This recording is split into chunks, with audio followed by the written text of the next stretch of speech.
ધોરણ 12 પ્રકરણ નંબર 1 ના 10મા નંબરમાં વિડિયો લેક્ચર જે છે 10મા નંબરનું વિડિયો લેક્ચર એમાં આપણે એક અગત્યની થિયરી ભણવાની છે પેકિંગ ક્ષમતા। આ થિયરી અથવા તો આ ટોપિકમાં બે ત્રણ પ્રકારની થિયરી છે। એ થિયરી જે છે એમાંથી એકાદી વારે ઘડીએ બોર્ડની પરીક્ષામાં પૂછાતી હોય છે અને એમસીક્યુ માટે પણ આ અગત્યનું છે, એટલે તમે ધ્યાન રાખજો। સૌથી પહેલા આપણે આ શબ્દ સમજી લઈએ, પેકિંગ ક્ષમતા કોને કહેવાય? તો પહેલા તો ક્ષમતા કોને કહેવાય? આપણે આની કાર્ય કરવાની ક્ષમતા આટલી છે। જેમ કે તમે 50 માર્કનું પેપર આપ્યું ને તમારા 30 માર્ક આપ્યા, તો એક અર્થમાં એમ કહેવાય કે 50 માંથી 30 માર્ક લાવવા જેટલી તમારી ક્ષમતા છે। પણ ગણિતીય રીતે આપણે એને ટકામાં ફેરવી દઈએ છીએ, તો 50 માંથી 30 તો 100 માંથી કેટલા ટકા આવ્યા? 60%। તો તમારી ક્ષમતા ટકાના આધારે કહીએ તો કેટલી થઈ ગઈ? 60% થઈ ગઈ। આમ ગણિતીય રીતે ક્ષમતાની વ્યાખ્યા જુદી જુદી રીતે અપાય છે, જેમ કે ટકા, અંશ। 11માં તમે ભણતા દરેક ઘટકના મૂળ અંશનો સરવાળો 1 થાય છે, મતલબ અંશના આધારે તમારે ક્ષમતા ગણવી હોય તો કેટલાય ગણવી પડે? 1 ગણવી પડે, અને ટકાના આધારે ગણવી પડે કેટલાય ગણવી પડે? 100 ગણવી પડે।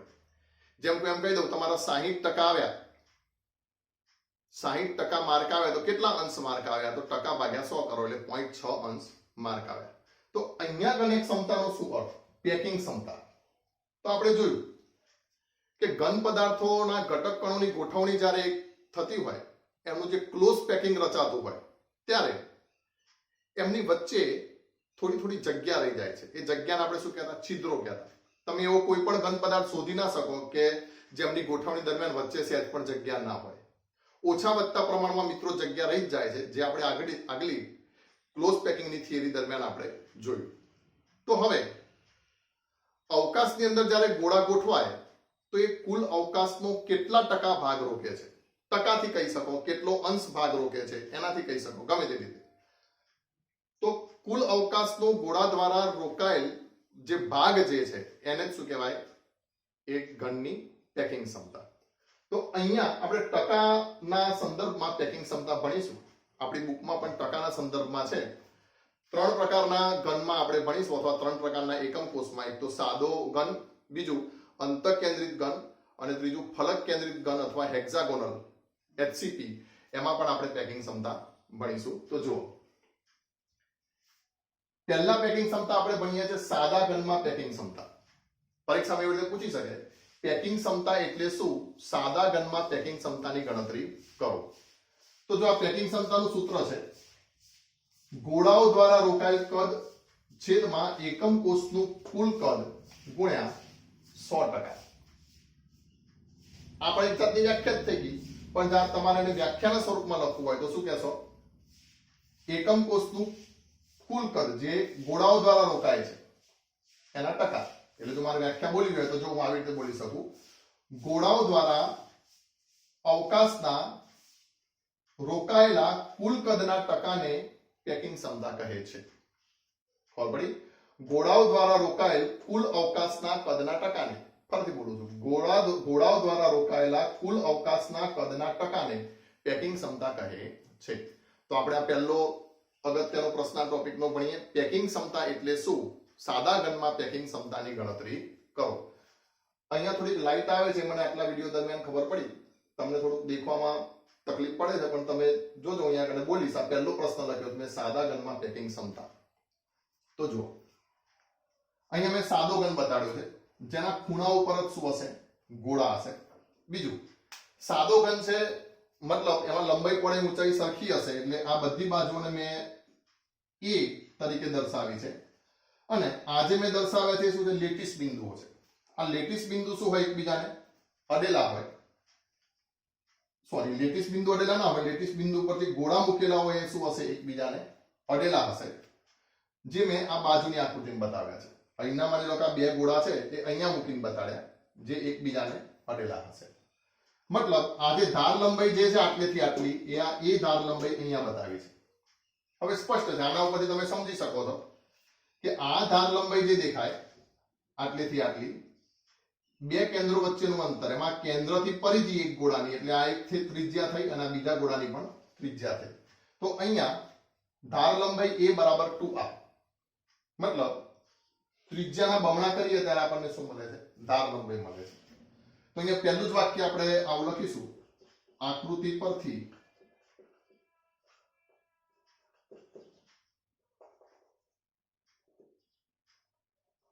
ધાર લંબાઈ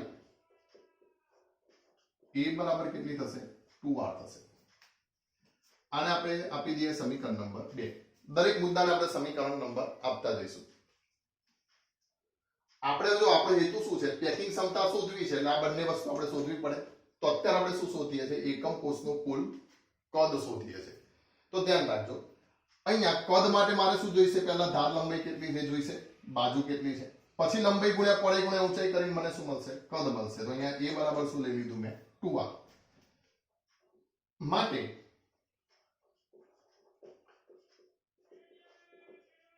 એકમ કોષનું કદ બરાબર એકમ કોષનું કદ, એને આપણે શું કહી દઈએ? a ઘન બરાબર 2 દુ 4 દુ 8, એટલે શું થઈ જશે? 8r3. બરાબર. એક વસ્તુ મને મળી હોય એકમ કોષનું કદ, એનો આપી દઉં છું સમીકરણ નંબર 3. અહીંયા જાણકારી માટે લખી દઈએ, જ્યાં r બરાબર શું બતાવે છે? ગોળાની ત્રિજ્યા. તો એકમ મળ્યું. હવે ગોળા દ્વારા રોકાયેલ કદ, ગોળો કેટલું કદ રોકે છે એની આપણે વાત કરીએ. તો ગોળો કેવો હોય? ગોલક આકારનો. ગોલકનું ઘનફળ તમને ખબર છે, શું થાય? 4/3πr3. તો જો અહીંયા ધ્યાન રાખજો, એટલે આપણે મુદ્દો પાડીએ. હવે ગોળા દ્વારા રોકાયેલ કદ બરાબર ગોળાની સંખ્યા ગુણ્યા ગોળાનું ઘનફળ. મતલબ એકમ કોષ દીઠ કેટલા ગોળા થશે? a, અને ગુણ્યા ગોળાનું ઘનફળ કરીશું. બોલો તો મિત્રો, સાદા ઘનમાં એકમ કોષ દીઠ ગોળાની સંખ્યા કેટલી હોય છે? બરાબર ને? કેટલી હોય છે? 1. કારણ કે માત્ર ખૂણા ઉપર ગોળા હશે. 8 ખૂણા 1 અષ્ટાંશ ગુણ્યા 8 બરાબર 1, એ આપણે ભણી ગયા છે. તો ગોળાની સંખ્યા થશે 1, અને ગુણ્યા ગોળાનું ઘનફળ કેટલું થશે? તો 4/3πr3. આને આપી દઈએ આપણે અહીંયા સમીકરણ નંબર 3 આવેલા, આને શું આપીએ? સમીકરણ નંબર 4. તો જો આપણને જે બાબતો જોઈતી હતી એ મળી ગઈ. એટલા માટે મેં અહીંયા આગળ પહેલા જ સૂત્ર લખી દીધું છે. બુકમાં તમે જોશો પહેલા બધી વાતો કરશે પછી સૂત્ર લખશે, એટલે ખબર પડે કે આ બધી વાતો કેમ કરી, એ ખબર જ ના પડે. એટલે આપણે શું કર્યું? પહેલા સૂત્ર લખ્યું કે ભાઈ આ આપણે તારવવાનું છે. દરેક થિયરીમાં હું એક જ પ્રકારની આવી ભાષા રાખીશ, એટલે તમે ધ્યાન રાખજો, જલ્દીથી તમને યાદ રહી જશે. હવે શું કરીએ? તો પેકિંગ ક્ષમતા. પહેલા તો આપણે કહી દઈએ કે આ સમીકરણને સમીકરણ 4 અને 3 ને 1 માં મૂકતા તો પેકિંગ ક્ષમતા જે છે એ કેટલી થશે? તો ગોળાઓ દ્વારા રોકાયેલ કદ, તો 4/3πr3. જો અહીંયા ડાયરેક્ટ લખી નાખીશ, 3 છેદમાં લઈ દઉં છું, 4/3πr3 ગુણ્યા આ કેટલું છે? 8r3. આવ્યું ને? એકમ કોષનું કુલ કદ તો કેટલું છે? 8r3, અને ગુણ્યા કેટલા ટકા? 100%. બરાબર r3 આપણે ઉડાડી દઈએ. અહીંયા 4 દુ 8 ઉડશે, એટલે આ 3 દુ કેટલા થયા? 6 થયા. તો આ આપણને કેટલા મળશે? 5/6 ગુણ્યા 100%. જો એમ તો તમે પાઈ ની કિંમત મૂકી ને પણ સીધી પેકિંગ ક્ષમતાની ગણતરી કરી શકો છો, સીધી પાઈ ની કિંમત મૂકીને. પણ દરેક વખતે આપણે આ પાઈ વાળું પદ મૂકીશું. ઘણી વખત એમસીક્યુ માં પાઈના ગુણકના આધારે પણ પેકિંગ ક્ષમતા પૂછાતી હોય છે. હવે તમે આને ગણતરી કરશો તો તમને 52.36% પેકિંગ ક્ષમતા આની જોવા મળશે. મતલબ જ્યારે સાદા ઘનની જેમ જ્યારે ગોળાઓ ગોઠવાય, મતલબ એક ગોળા ઉપર બીજો ગોળો ગોઠવાય છે, ત્યારે અવકાશના કદનો માત્ર 52% જેટલો ભાગ રોકતો હોય છે, બાકીનો જે ભાગ જે છે એ ખાલી રહે છે. બીજું તમને કોઈ એમ પૂછે પેકિંગ અંશ કેટલો, તો આને ભાગ્યા 100 કરી નાખવાના એટલે કેટલા થશે 0.52. અહીંયા પેકિંગ અંશ કેટલો થશે 5/6. બરાબર. તો આથી સાદા ઘનમાં પેકિંગ ક્ષમતા આટલું ઉતારો લો, પછી આપણે બીજા ઘન માટે પણ આ જ વાતની ચર્ચા કરીએ.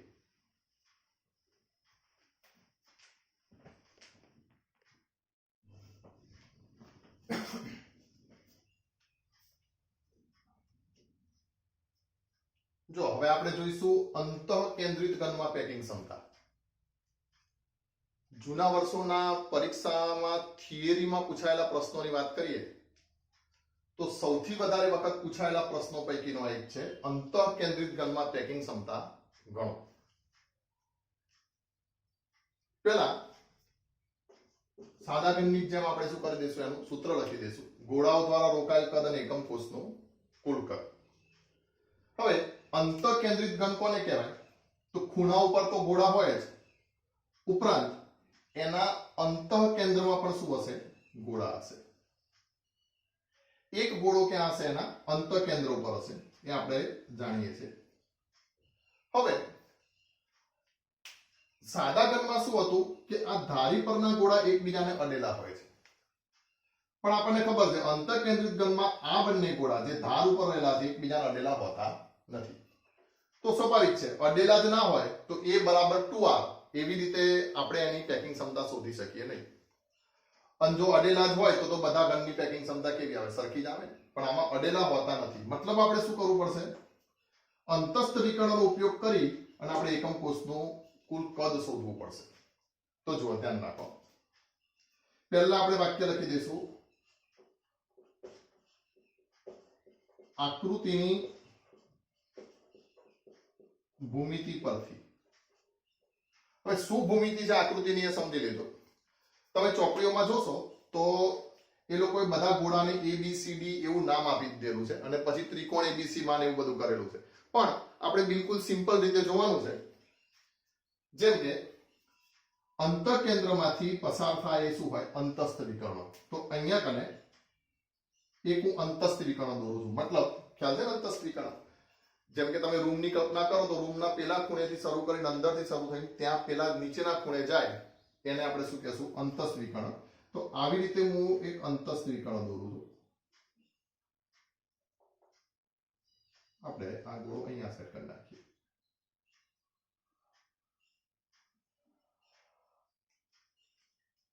આ થયું અંતસ્થ વિકર્ણ. હવે તમે સમજો આ અંતસ્થ વિકર્ણ છે અને આ દોરું છું હું ફલક વિકર્ણ. અંતસ્થ વિકર્ણને હું કહી દઉં છું C અને ફલક વિકર્ણને કહી દઉં છું B. મતલબ અહીંથી ત્યાં તમે કલ્પના કરો રૂમમાં, તમારા રૂમમાં નીચે જે ખૂણો છે ત્યાંથી ઉપર તરફ એક જવા દીધું અને બીજો વિકર્ણ એને અડીને મેં ક્યાં દોર્યો, ફલક ઉપર દોર્યો, મતલબ સપાટી ઉપર દોર્યો. તો સ્વાભાવિક છે અહીંથી તો તમે આમ જુઓ તો આ ખૂણો 90 નથી દેખાતો, પણ તમે આખો વિકર્ણ આવી રીતે જવા દો અને આ સીધી લીટી અને આ ફલકની આ લીટી, એટલે આ જે ખૂણો જ થવાનો એ કેટલાનો થવાનો, 90 નો થવાનો. તો આ જે બનવાનો એ 90 ના ખૂણાનો શું બનવાનો, કર્ણ બનવાનો. સમજો અહીંયા C અંતસ્થ વિકર્ણ થઈ ગયો, B ફલક વિકર્ણ થઈ ગયો અને આ તો ધાર લંબાઈ જ છે તો એને આપણે શું કહી દઈએ, A. આ ધાર લંબાઈ. તો અહીંયા કને હું લખી દઉં છું આકૃતિની ભૂમિતિ પરથી પાયથાગોરસના પ્રમેય અનુસાર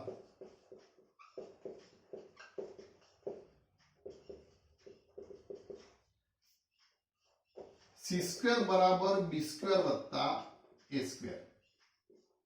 આને આપી દઉં સમીકરણ નંબર 1. તો આપણે આપેલો જ છે એટલે આપીએ 2. સમજો કેવી રીતે ખબર પડી ને.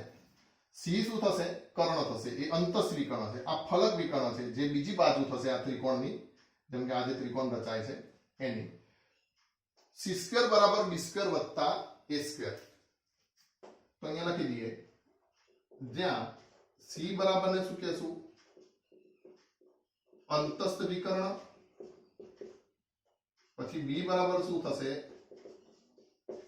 ફલક વિકર્ણ અને એ બરાબર શું થશે ધાર લંબાઈ પણ બી સ્ક્વેર બરાબર એ સ્ક્વેર વત્તા એ સ્ક્વેર ધ્યાન રાખો જેવી રીતે આ આખો ખૂણો 90 નો છે એવી રીતે આ બી ની વાત કરીએ તો જુઓ આ પણ ધાર લંબાઈ છે મિત્ર ઘનની ખ્યાલ આવે છે ને આ ઘનની ધાર લંબાઈ છે એટલે એ પણ એ થશે અને આ પણ ઘનની ધાર લંબાઈ છે મિત્ર એટલે આ પણ શું થશે એ થશે એટલે આ જે ખૂણો થવાનો એ કેવો થવાનો 90 નો થવાનો આ ફલકમાં અને આના માટે આ નીચેનું જે ફલક છે એના માટે આ બી શું બનશે વિકર્ણ બનશે એટલે બી સ્ક્વેર બરાબર એ સ્ક્વેર વત્તા એ સ્ક્વેર બરાબર શું થઈ ગયું 2a સ્ક્વેર થઈ ગયું ખબર પડી therefore c સ્ક્વેર બરાબર જો અહીંયા બી સ્ક્વેર બરાબર 2a સ્ક્વેર અને c સ્ક્વેર બરાબર બી સ્ક્વેર વત્તા a સ્ક્વેર તો ટોટલ કેટલા થશે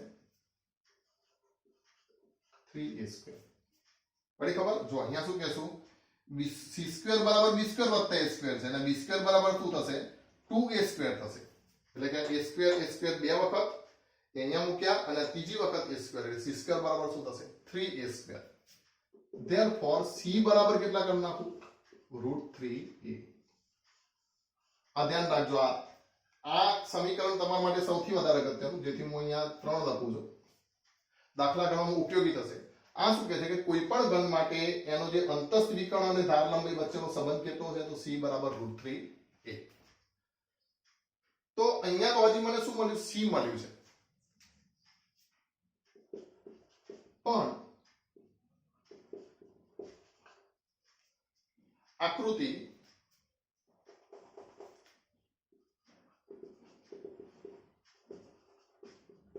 અંતસ્થ વિકર્ણ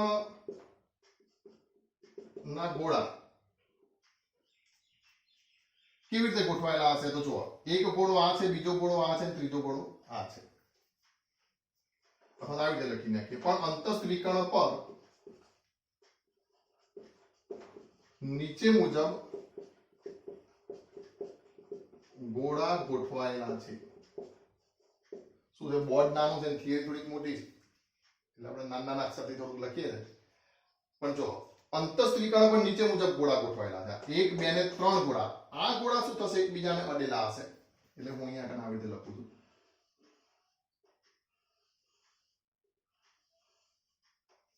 થયું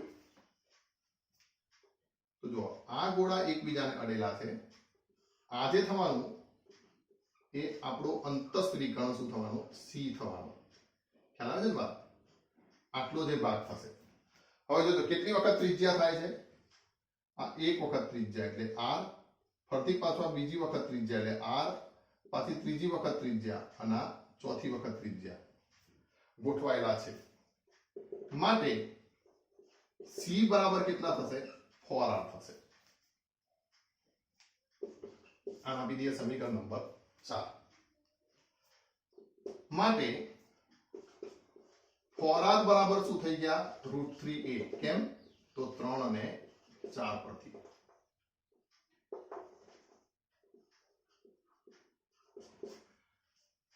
c બરાબર √3a થઈ ગયું અને c બરાબર 4r છે તો 4r બરાબર શું થઈ ગયું √3a આ બધી માથાકૂટ આપણે શેના માટે તો કે ધાર લંબાઈ અને ત્રિજ્યા વચ્ચે જે સંબંધ છે એ શોધવા માટે આપણે કરીએ છીએ therefore a બરાબર શું થશે 4r by √3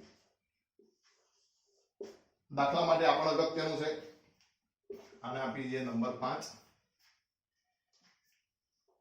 therefore a ઘન બરાબર શું થશે તો જો 4 ચોક 16 ચોક 64 એટલે 64 r ઘન અને છેદમાં √3 ગુણ્યા √3 ગુણ્યા √3 મતલબ √3 ગુણ્યા √3 એટલે 3 અને પાછો √3 એટલે આપણે શું કરી નાખશું 3 √3 ખ્યાલ આવે વાત તો આ a ઘન બરાબર 64 r ક્યુબ અને 3 √3 સમજી લો થોડું કોમ્પ્લિકેટેડ છે એટલે ફરીથી સમજી લો અહીંયા કને અંતઃકેન્દ્ર પર એક વધારાનો ગોળો કારણ કે આપણે અંતઃકેન્દ્રિત ઘનની વાત કરીએ છીએ આ જે બન્યું એ અંતસ્થ વિકર્ણ c છે જે આપણે રૂમમાં આવી રીતે ગોઠવ્યું, બરાબર. પછી નીચેના ફલક ઉપર આપણે એક લીટી દોરી, આ લીટી નીચેના ફલક ઉપર તો એ થઈ ગઈ બી, અને આ જે ખૂણાની ધાર હોય એ થઈ ગઈ એ, એટલે આ બન્યું કર્ણ, આ ખૂણો, એટલે એના ઉપરથી આપણને બન્યું c સ્ક્વેર બરાબર b સ્ક્વેર વત્તા a સ્ક્વેર.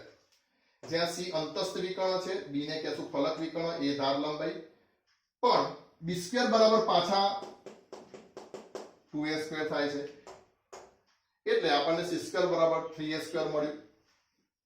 therefore c બરાબર √3a. પણ અંતસ્થ વિકર્ણ પર નીચે મુજબ ગોળા ગોઠવાયેલા છે. હવે અંતસ્થ વિકર્ણ પર આ રીતે ગોળા ગોઠવાયેલા છે 1 2 ને 3, તો અહીંયા c બરાબર 4r થશે, તો 4r બરાબર √3a. આ બંનેના સંબંધો ઉપરથી 3 અને 4, તો આપણને a બરાબર 4r બાય √3 મળ્યા. તો a ઘન બરાબર કેટલા થશે, તો 4 ચોક 16 ચોક 64 r નો ક્યુબ, અને √3 ગુણ્યા √3 ગુણ્યા √3, એટલે √3 ગુણ્યા √3 એટલે 3 થશે પાછા, અને બીજા √3 થશે. તો અહીંયા કને આપણે આપી દઈએ નંબર 6. ખ્યાલ આવે છે? અહીંથી આપણે કેટલી વસ્તુ શોધી, એકમ કોષનું કુલ કદ શોધ્યું, એકમ કોષનું કુલ કદ શોધ્યું. મિત્રો તમે વિડિયો પોઝ કરીને આટલું લખી નાખો, પછી હું પાછું અહીંથી પૂછી નાખીશ અને તમને અહીંયા કને પાછો હું બતાવીશ. તો a ઘન બરાબર 4r બાય 64 r ક્યુબ અને 3 √3 એવું થયું. જો અહીંથી જો સમય શકતું હોય તો આપણે અહીંયાથી જોઈએ. હવે આ મળ્યું. હવે શું કહેશું, એકમ કોષનું કુલ કદ મળી ગયું. હવે ગોળા દ્વારા રોકાયેલું કદ, તો હવે શું કહેશું, હવે ગોળા દ્વારા રોકાયેલ કદ બરાબર શું કહીએ છે, તો ગોળાની સંખ્યા ગુણ્યા ગોળાનું ઘનફળ. તો બરાબર ગોળાની સંખ્યા, એકમ કોષ દીઠ ગોળાની સંખ્યા કેટલી થાય છે, 2 થાય છે, અને ગુણ્યા ગોળાનું જે ઘનફળ છે એ કેટલું થઈ ગયું, 4/3 પાઈ r ક્યુબ થઈ ગયું. તો બરાબર 4 દુ 8, 8/3 પાઈ r ક્યુબ. આ શું મળ્યું આપણને, ગોળા દ્વારા રોકાયેલ કદ. ઠીક આવી એટલે પૂછાશે પરીક્ષામાં, ધ્યાન રાખજો. હવે જુઓ, ગોળા દ્વારા રોકાયેલ કદ પણ મળી ગયું આપણને, એકમ કોષનું કુલ કદ પણ મળી ગયું, બરાબર. એટલે હવે શું કરી નાખીએ,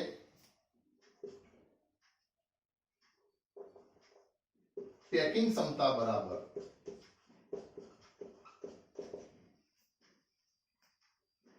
ગોળા દ્વારા રોકાયેલ કુલ કદ એકમ કોષનું કુલ કદ ગુણ્યા 100. જો આટલું તમે વિડિયો પોઝ કરીને નોંધી લેજો.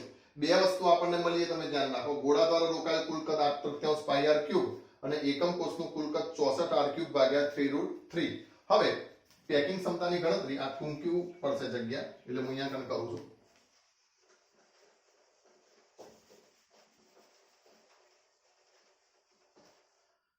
તો જુઓ,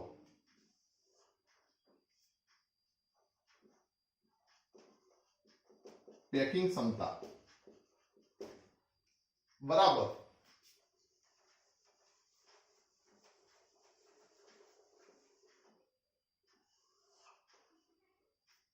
ગોળા દ્વારા રોકાયેલ કુલ કદ, તો કેટલું હતું, 8/3 પાઈ r ક્યુબ,